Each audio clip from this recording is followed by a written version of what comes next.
Oke, assalamualaikum warahmatullahi wabarakatuh. Kita ketemu lagi nih teman-teman mahasiswa FEBI UIN Salatiga.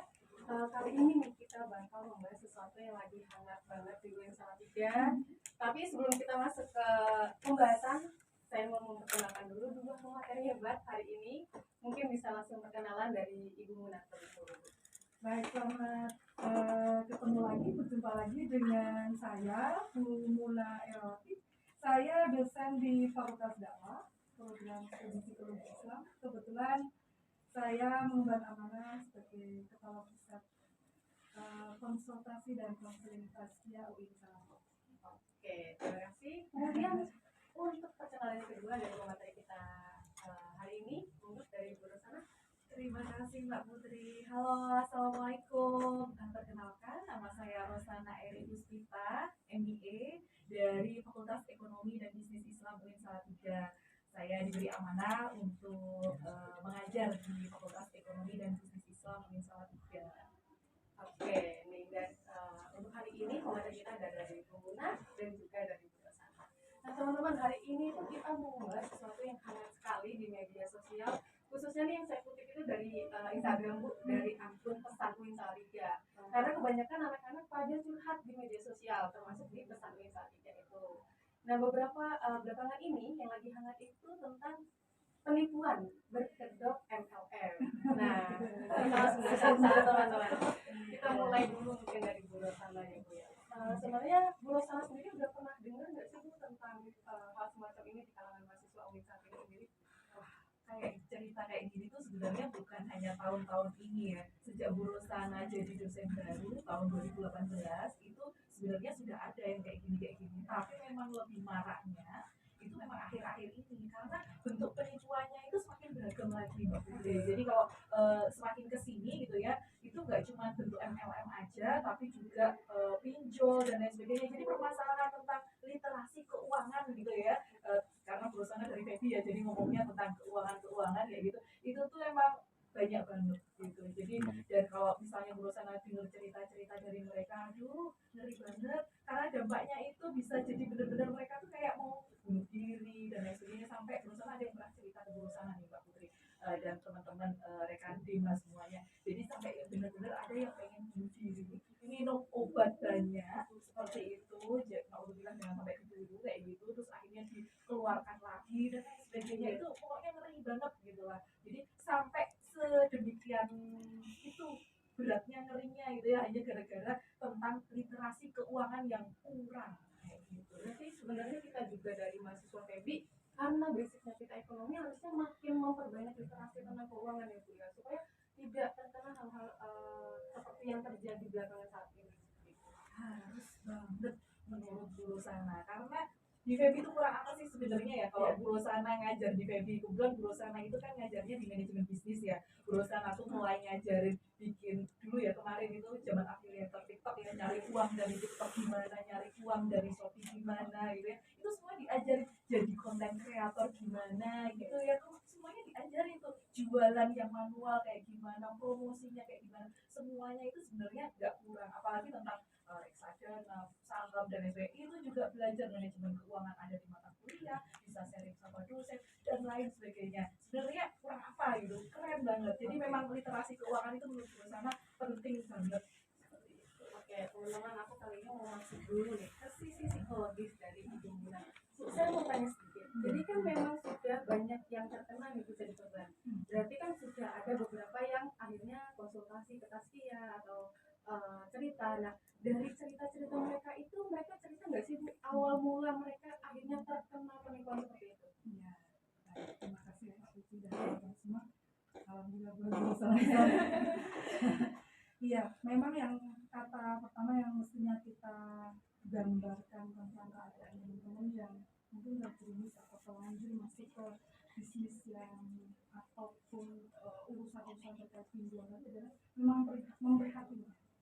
Jadi saya sendiri khususnya itu tahun 2022 itu membantu salah satu mahasiswa di fakultas di kampus tadi yang seperti dijelaskan oleh guru tadi terjerat pinjol, di mana keadaannya sudah sudah sedemikian rupa, jadi sudah nggak punya apa-apa, tabungan sudah habis, kemudian apa namanya barang-barang berharga itu juga sudah dijual untuk nutup, dan gimana agar pinjaman online-nya itu bunganya pun juga terbayar seperti itu, sampai dia sudah helpless tuh, sudah nggak berdaya ketika meneh carane kayak gitu ya.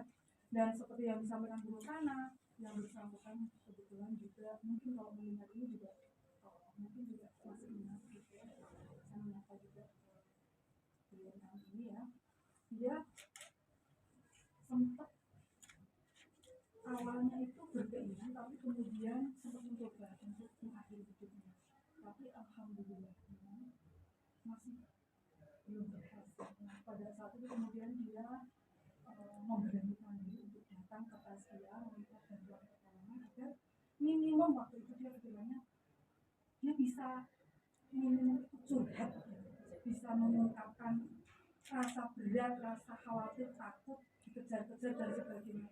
Ditambah lagi memang ketika dia berkonsultasi itu masalahnya memang juga tidak satu, tapi ada masalah-masalah atau faktor-faktor lain yang menjadi dia semakin itu satu kasus yang online. Di sisi lain seperti yang disampaikan di sana, memang pada tahun 2019 itu mulai muncul nih di fakultas umum juga, di fakultas dakwah itu beberapa mahasiswa itu yang memang teman-teman lihat ya, mahasiswa itu maaf ya gitu, apa namanya logo innocent kayak gitu, diajakin kakak kelasnya, diajakin temennya gitu. Mereka itu diajak untuk gabung ke sebuah bisnis yang cara atau modusnya itu membingungkan, kayak mencuci otak seperti itu, sampai akhirnya mereka nggak tahu ini dibawa kemana, harus bagaimana. Tahu mereka mengiyakan begitu saja, termasuk harus menipu orang tua, membohongi orang tua dengan kayak misalnya kamu bilang aja sama orang tua, bilangin kamera teman dan minta ganti gitu. Otomatis nanti orang tuamu akan mentransfer atau orang tuamu akan berubah hati seperti itu ya. Nah itu tidak hanya satu, kalau yang tahun 2018 ini ingat saya ada beberapa seperti itu. Nah yang tahun itu salah satunya ada keluarga atau anggota keluarga dari mahasiswa yang tertipu ini nabrak ke kampus kan kayak gitu di jam pelajaran, sampai para security juga heboh gitu kan untuk melerai, karena kakaknya dari mahasiswa ini kan nggak terima adiknya ditipu seperti itu gitu kan, sampai 9 juta sampai 14 juta gitu, nggak mau nyamperin si anak kakak kelas itu ke kelasnya gitu, sampai itu kan. Nah kita saya kira sudah selesai gitu, itu 2018 2019 sudah selesai, karena barusan ada Juni 2023 kemarin itu ada klien datang lagi ke Taskia untuk menyampaikan bahwa modus yang hampir sama lagi dengan cara yang tahun 2018 itu cuma di situ ada bahasanya kayak dia ada penculikannya kayak gitu, jadi dia mau pulang nggak boleh, dikali pula kayak gitu, ditoyor di ini, di apa bahasanya sih, mentalnya dijatuhin kayak gitu. Jadi situasi seperti itu yang dibangun oleh para pelaku untuk mengedon atau menurunkan mental dan keberanian dari yang bersangkutan, para korban ini, sehingga mereka merasa tak berdaya. Seperti itu kira-kira gambaran ininya ya, kasus-kasus itu. Berarti kalau bisa saya tarik kesimpulan itu biasanya yang menjadi apa ya, oh ini nih bisa saya korbanin, itu biasanya mahasiswa-mahasiswi yang masih lugu seperti itu ya Bu ya. Betul. Berarti di sini seharusnya itu peran teman itu penting sekali Bu untuk bisa menjaga satu sama lain seperti itu. Oke, saya mau ke sisi selanjutnya nih dari Bu Rosana. Dari Bu Rosana sendiri itu biasanya ya Bu, motif-motif dari adanya penipuan ini seperti apa sih Bu biasanya? Motifnya biasanya tentunya ya, karena berusaha orang ekonomi ya, motifnya biasanya ya karena ekonomi, si orang ini pengen menguasai uang, harta dan lain sebagainya. Berusaha belum tahu ya kalau misalnya mungkin ada motif yang lain, tapi memang dengan fakta gitu ya, uangnya dikuras seperti itu, di apa ya istilahnya, bukan dikuras, di apa sih, dimintain gitu ya. Nah itu kemungkinan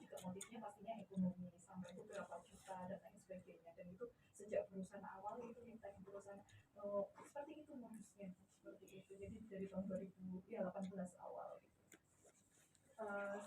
Sekarang di sini saya mau menyinggung sedikit dari pernyataan menggunakan. Tadi kan memang biasanya kita diajak keluar kota, di kota. Nah, yang menjadi pertanyaan saya itu gimana sih Bu, supaya ketika kita sudah berada di posisi itu bingung mau keluar dari apa ya genggaman situasi itu, seharusnya sikap kita itu seperti apa Bu? Nah, yang pertama dulu memang saya menyampaikan ini dalam keadaan saya berempati ya dengan teman-teman yang kebetulan sudah pernah mengalami situasi itu, dan pada saat itu perasaan yang muncul adalah ketidakberdayaan. Nah, kok bisa tidak berdaya ya? Padahal teman-teman ini gini ya ceritanya, yang kasus tahun 2023 itu yang ngajak temennya loh. Maksudnya korban namanya si X gitu saja, kita sebut si X. Si X ini diajak sama si Y. Ya Y ini teman baik loh, sahabatan saya gitu, beda prodi tapi baik. Jadi kan kalau temen gimana sih, udah percaya kan. Nah, modusnya itu misalnya gini, yuk kita kan udah UAS. Nah, jadi memang kebetulan pas habis UAS tuh, habis UAS kan banyak kegiatan yang bebas tuh. Nah, yuk kita cari angin yuk kemana, misalnya ke kota X, ke kota ini ya gitu. Nah, pikirannya kan diajak makan tuh. Ternyata di perjalanan belum terjadi kesulitan, tapi begitu sampai di sebuah lokasi, kok ternyata diajak ketemu kayak gini, ini apa, ini bentuk kota, tapi kok kayak gini, kok banyak orang, kok situasinya kayak gini gitu ya. Sebenarnya gitu ya, kalau dalam keadaan normal ya,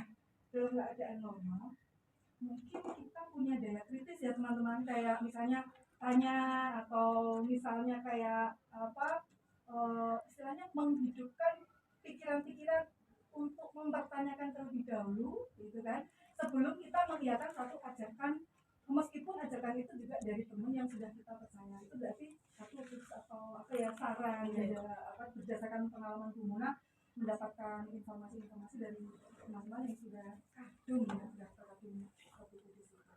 Gitu misalnya kayak nanyain, misalnya mau diajak memang ada acara apa kayak gitu, nanti ketemu siapa, oh kalau misalnya bilangnya makan di mana tuh jauh banget, kok harus ke sana kayak gitu ya. Contoh seperti itu, emang ada acara apa sih kira-kiranya, kalau juga bertentangan dengan akal pikiran logis.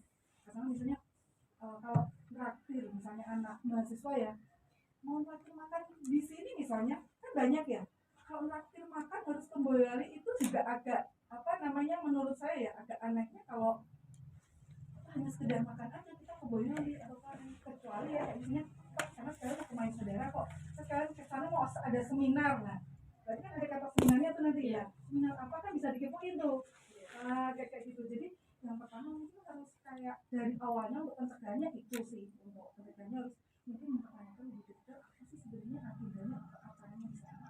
Kalau kira-kira sesuatunya nggak make sense gitu, nggak masuk akal, teman-teman perlu mencurigai.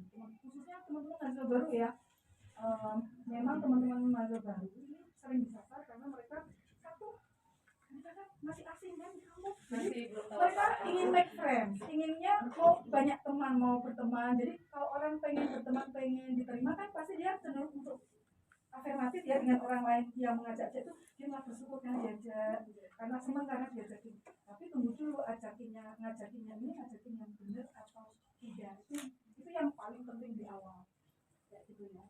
Nah kalau sudah terlanjur kayak gitu ya, misalnya kayak tadi di mana sudah sampai ke lokasi yang ternyata kayak gitu,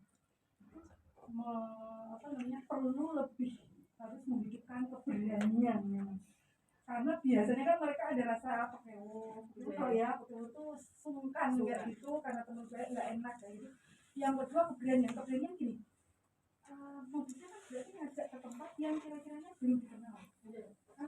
Biodata orangnya kan dari ini asalnya dari, misalnya asalnya dari Grobogan atau asalnya dari Pati. Kalau diajak ke Boyolali atau ke mana Sragen kan dia kemungkinan kecil tahu kan, tidak tahu kan lokasi-lokasi itu. Jadi sengaja kayak gitu ya. Jadi memang dicari yang kayak gitu sehingga yang bersangkutan si korban itu ketika berada di lokasi udah kebingungan aja pikirannya. Ini kalau aku keluar aku nggak diikutin sama dia, aku nyari bisnya di mana, aku nyari lari ke mana kayak gitu, udah kayak bingung.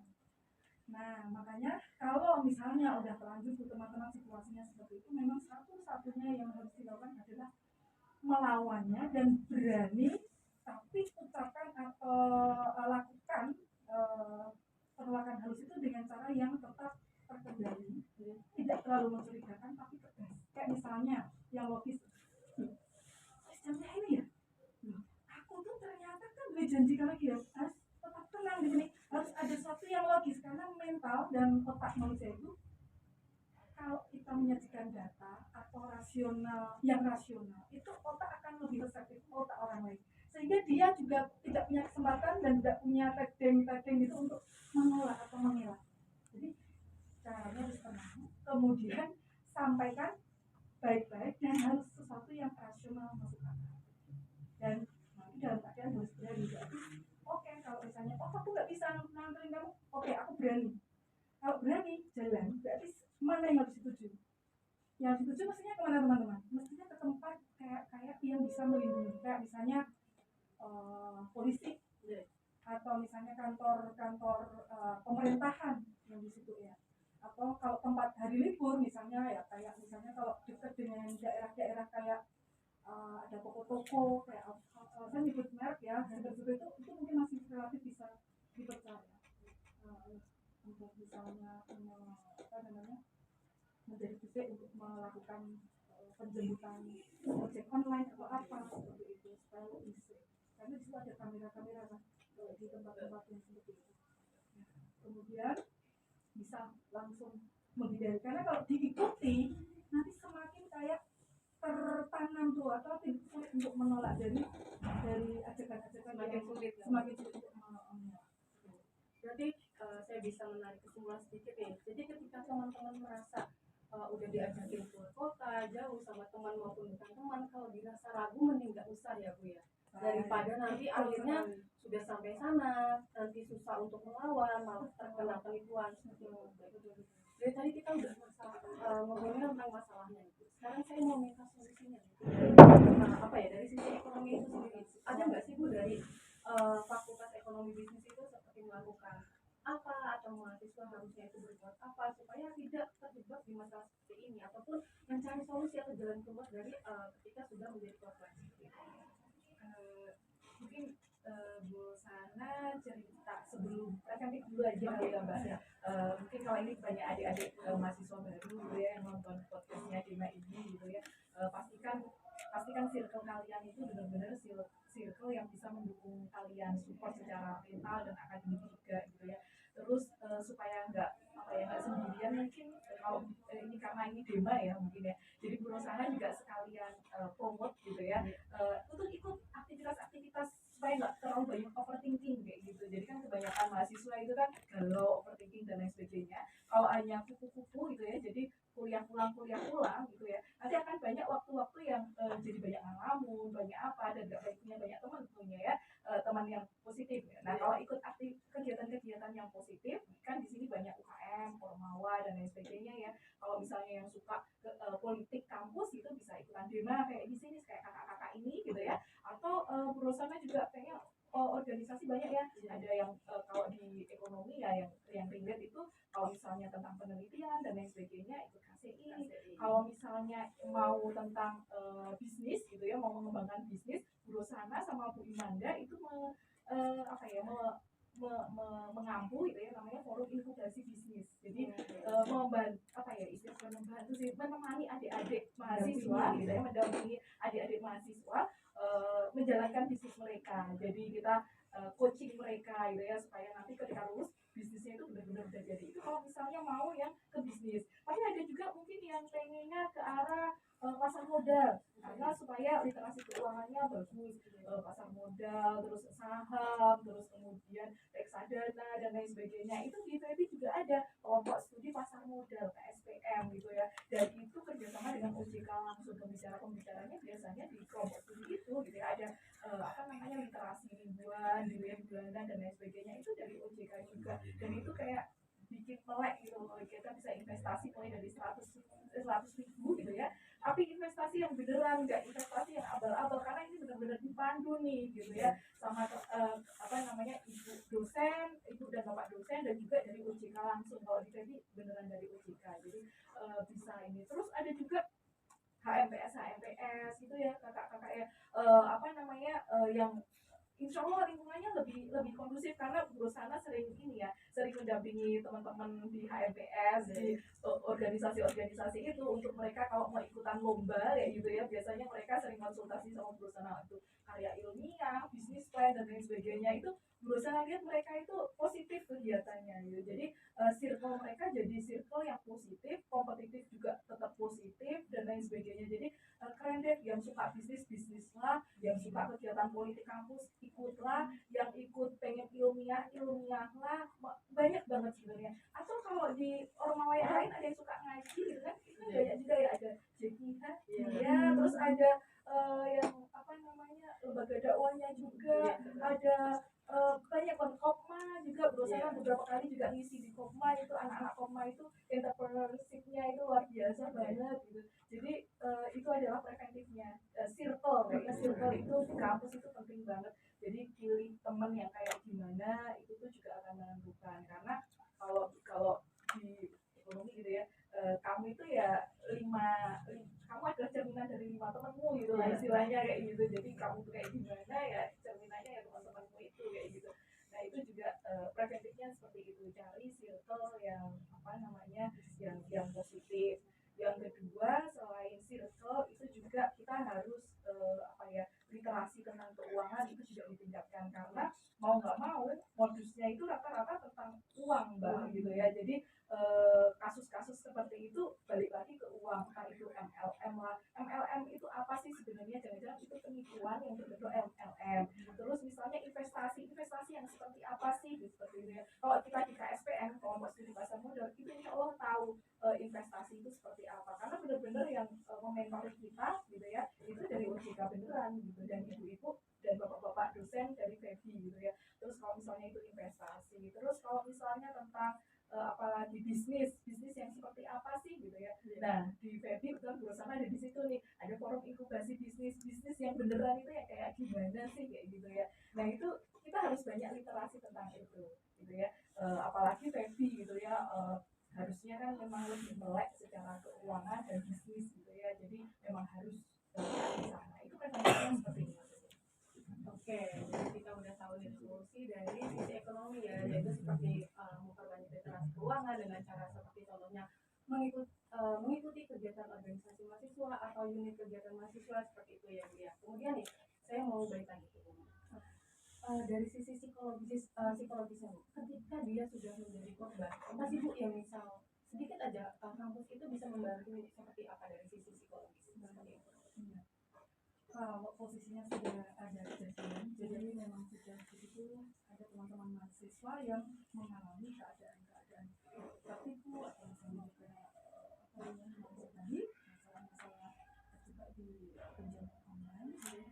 Dan mungkin ada satu lagi sebenarnya, ada modus satu lagi bisnis yang dia kerja di tempat toko tertentu, tapi ketika dia mau mundur itu ternyata dia harus membayar. Itu juga salah satu klien kami juga ada, dan sudah kita hubungkan dengan lembaga penegak hukum di Fakultas Syariah, gimana caranya mundur dan tidak, karena nanti dia itu ketakutannya karena disangkakan dituntut karena hukum gitu kalau nggak membayar sesuai dengan yang perjanjiannya lah kayak gitu. Nah yang seperti ini apabila posisinya sudah berada dalam keadaan dirugikan, maka sebenarnya dari kampus kita punya layanan kajian. Jadi minimum teman-teman bisa dibantu secara mental untuk mengekspresikan, mengungkapkan apa yang menjadi keresahan teman-teman, menjadi teman untuk bercerita, itu yang pertama. Syukur dari kami, dari layanan kajian itu nanti bisa menghubungkan atau merekomendasi, karena ada layanan rujukan ini, merekomendasi para mahasiswa yang mahasiswa serupa ini ke pihak-pihak yang bisa membantu lebih jauh. Jadi misalnya yang sudah pernah kami lakukan, kita rujuk ke lembaga penegak hukum Fakultas Syariah. Nah mungkin nanti dengan adanya podcast ini bisa jadi pasti bisa merujuk teman-teman yang ternyata membutuhkan inkubasi bisnis, membutuhkan literasi keuangan yang lebih baik dan sebagainya. Itu bisa kita rujuk ke Fakultas Ekonomi Bisnis, sehingga tidak hanya para mahasiswa yang ada di Fakultas Ekonomi Bisnis Islam saja, tapi semua mahasiswa dari fakultas lain yang mengalami masalah-masalah seperti ini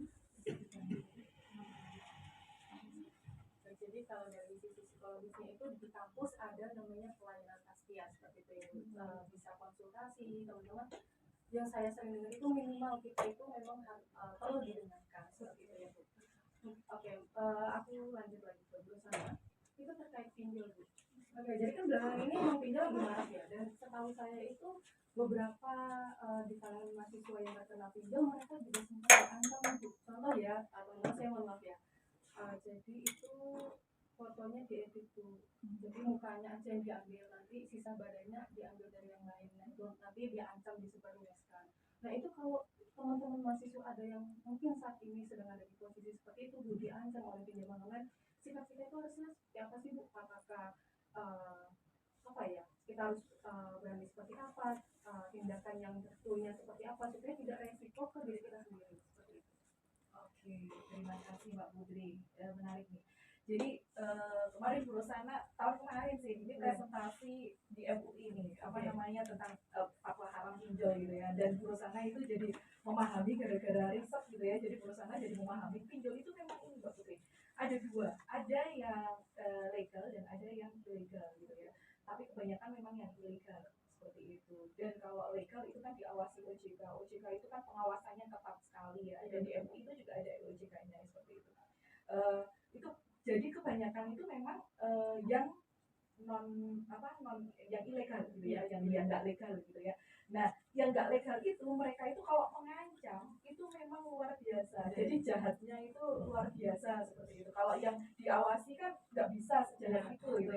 Kalau yang jahat-jahat seperti itu pasti biasanya ilegal. Dan Bu Rosana pernah punya pengalaman ini ya, pengalaman bukan pengalamannya Bu Rosana tapi yang curhat ke Bu Rosana yang sampai parah banget gitu ya, yang pengen sampai mengakhiri hidupnya, tapi untungnya itu ya alhamdulillah keluarganya support, jadi dia akhirnya masih bisa bertahan gitu. Ceritanya sambil nangis-nangis Bu Rosana kalau ingat itu aduh gini banget. Nah itu kayak gini Pak Sri, solusinya adalah ganti nomor.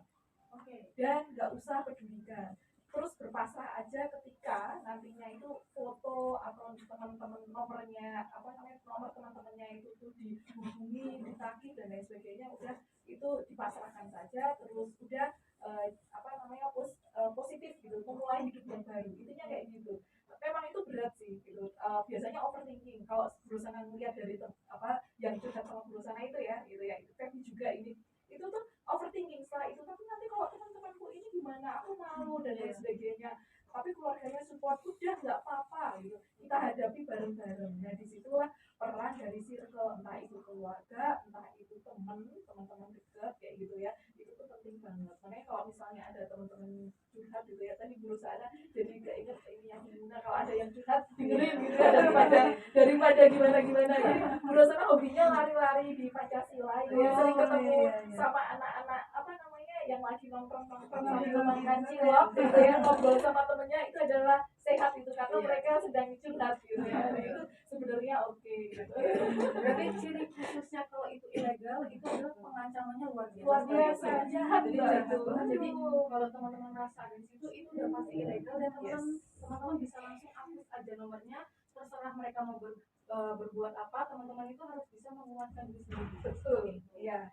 Dan kalau menguatkan diri sendiri kurang mampu, circle gitu ya, apa namanya, itu kalau berusaha ngeliat kalau di posisi itu ya, kalau misalnya teman berusaha itu yang cerita itu kayaknya dia kalau sendirian juga pasti udah ini sih. Jadi peran keluarga, peran teman itu tuh penting banget. Berusaha jadi inget dulu Taskia ya Bu, yang kosong itu.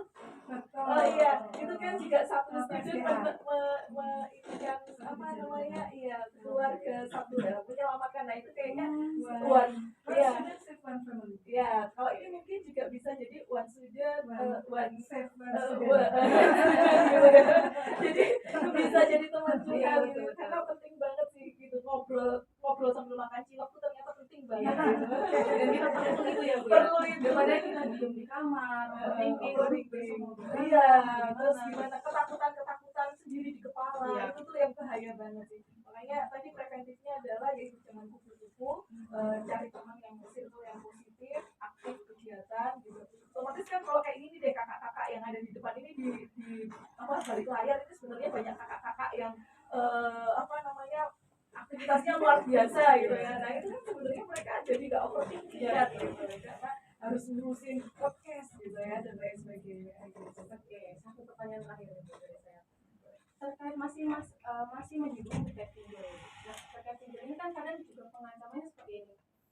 nggak bayar-bayar nanti BI checkingmu ini bermasalah loh. Kalau BI checkingmu bermasalah, kamu susah dapat kerja, kamu nggak bisa ambil pinjaman, nggak bisa ambil KPR, ini juga berdampak buat dirimu sendiri seperti itu. Nah, itu bagaimana? Kalau misalnya ya itu tuh yang jahat itu ya, Iya. dan itu tuh pasti kan ilegal. Iya. Ilegal itu kan pasti nggak nyambung ke BI gitu Oke. ya. Jadi logikanya gitu, udah pokoknya jangan overthinking, udah itu nggak akan terekam gitu. Kamu nggak bayar pun itu nggak akan terekam gitu. Jadi seperti itu. Tapi kalau misalnya ya pinjaman lewat bank-bank yang beneran gitu ya, nah itu kan terekam di BI checking gitu ya. Apa namanya, kamu punya pinjaman di bank ini, bank ini, bank ini, bank ini. Tapi kalau yang kayak gitu enggak, karena itu ilegal. Oke, jadi bisa tarik kesimpulan nih buat teman-teman yang sekiranya lagi diancam nanti BI checkingnya bermasalah, nanti susah keterima kerja atau bagaimana, itu sama sekali tidak bakal terdaftar, tidak bakal teman-teman itu BI checkingnya bermasalah atau bagaimana seperti itu. Tapi bukan berarti juga nanti teman-teman nggak mau bayar utangnya nih Bu. Nanti malah teman-teman malah jadi nggak mau bayar utang ya seperti itu. Jangan utang kalau ya. Oke, saya rasa cukup. Tapi sebelum kita menutup nih podcast pada podcast hari ini, saya mau minta closingannya dulu dari Bu Muna untuk teman-teman. Baik teman-teman, kita sudah bincang-bincang tentang bagaimana dampak bahayanya, dampak psikologisnya dan dampak lain-lainnya ya terkait dengan penipuan berkedok bisnis, khususnya bisnis LMM, juga kemudian pinjol dan juga tadi kalau bekerja juga harus hati-hati, tanya dulu pekerjaannya seperti apa, kontraknya seperti apa, kalau perlu berkonsultasi lebih dengan ahlinya. Di kampus kita ada ahli-ahlinya, ada lembaga hukum, ada lembaga konsultasi wajah, ada lembaga di bidang ekonomi dan sebagainya. Nah, itu mohon dimanfaatkan, digunakan semaksimal mungkin. Datanglah ke kita, tidak usah takut, tidak usah sungkan-sungkan, insya Allah gitu ya, kita akan melayani dengan sebaik-baiknya. Karena memang prinsip pendirian lembaga-lembaganya adalah memang dari mahasiswa untuk mahasiswa, jadi maksudnya memang dimanfaatkan semaksimal mungkin, dimanfaatkan semaksimal mungkin bagi para mahasiswa. Oke, terima kasih buat Bunda. Kita lanjut lagi untuk closingan dari Bu Rosana nih. Pesan-pesan buat teman-teman. Oke, terima kasih Kak Putri. Ini buat sahabat-sahabat Dema kayak gitu ya.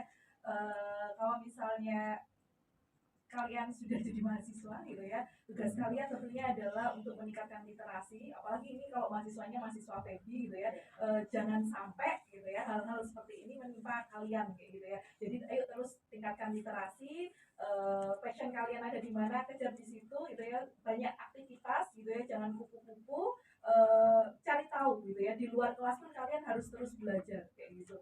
Yang kalian passionnya di mana, jualan, kalau kalian passionnya jualan lah gitu ya, ada lembaga yang mewadahi gitu. Kalau passionnya penelitian lah, kalau passionnya apa gitu ya. Jadi sama seperti Bu Muna tadi ya, manfaatkan semuanya, dan dosen-dosen entah itu lembaga ya, entah itu dosen, semuanya open loh gitu ya, open untuk melayani mahasiswa. Jadi kalau misalnya bahkan Bu Rosana di luar dan dosen-dosen lain ya, nggak cuma Bu Rosana, di luar tugas Bu Rosana gitu ya, di VDB, di forum inkubasi bisnis, itu kalau misalnya ada mahasiswa yang konsultasi, Bu Rosana juga open gitu ya. Bahkan ketika habis KKR gitu ya, ada penduduk desa, masyarakat desa, atau bahkan kakak-kakak dari fakultas lain selain dari konsultasi tentang konten kreator gitu ya, untuk jualan dan lain sebagainya, juga pasti akan dilayani dengan baik. Jadi pokoknya manfaatkan semuanya gitu ya, pasti semuanya akan dilayani, insya Allah akan dilayani dengan baik gitu. Oke, terima kasih. Nah, teman-teman, kita udah bahas semuanya nih ya Bu ya, dari masalahnya, solusinya, kemudian nanti kita harus seperti apa, seperti itu. Nah, besar banget nih harapan dari kami, dari Dema, dari mungkin pasti dari Bu Muna juga dan Bu Rosana, supaya tidak ada lagi korban-korban selanjutnya. Teman-teman bisa lebih hati-hati lagi ketika diajak kemana, melakukan apa. Nah, di sini semoga podcast ini bermanfaat buat semua teman-teman, baik itu di mahasiswa PEBI maupun seluruh mahasiswa UIN Salatiga, seperti itu ya Bu ya.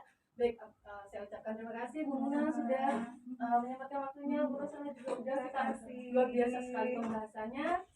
Sekian yang dapat kami sampaikan. Sampai jumpa di podcast selanjutnya. Wassalamualaikum warahmatullahi wabarakatuh. Waalaikumsalam warahmatullahi wabarakatuh.